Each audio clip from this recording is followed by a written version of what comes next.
तुम्हारी बातें मेरी समझ से परे हैं। वो लड़की आपके समझ से बाहर थी। ये सवाल मेरी समझ से बाहर है। इस तरह के सेंटेंसेस में हम समझ से बाहर होना या समझ से परे होना ऐसा बोल रहे हैं। इसके लिए लिखना होगा बियॉन्ड अंडरस्टैंडिंग। आइए इसके स्ट्रक्चर को समझते हैं। सबसे पहले आपको लिखना होगा सब्जेक्ट, फिर सब्जेक्ट के अकॉर्डिंग हेल्पिंग वर्ब, फिर आपको लिखना होगा बियॉन्ड, फिर पोसेसिव एडजेक्टिव और फिर अंडरस्टैंडिंग। आइए इसको एग्जाम्पल से अच्छे से समझ लेते हैं। तुम्हारी बातें मेरी समझ से परे हैं। Your words are beyond my understanding.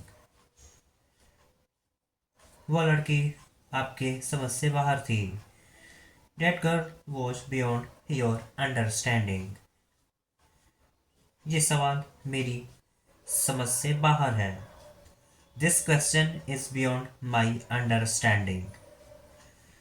यहाँ सब कुछ उसके समझ से बाहर है।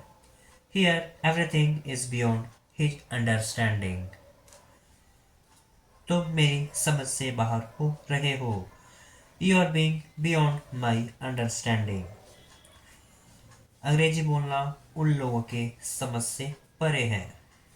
Speaking English is beyond their understanding. एक होमवर्क आपके लिए जिसका रिप्लाई आपको इसी वीडियो के कमेंट सेक्शन में करना है। यह सवाल सबके समझ से परे था।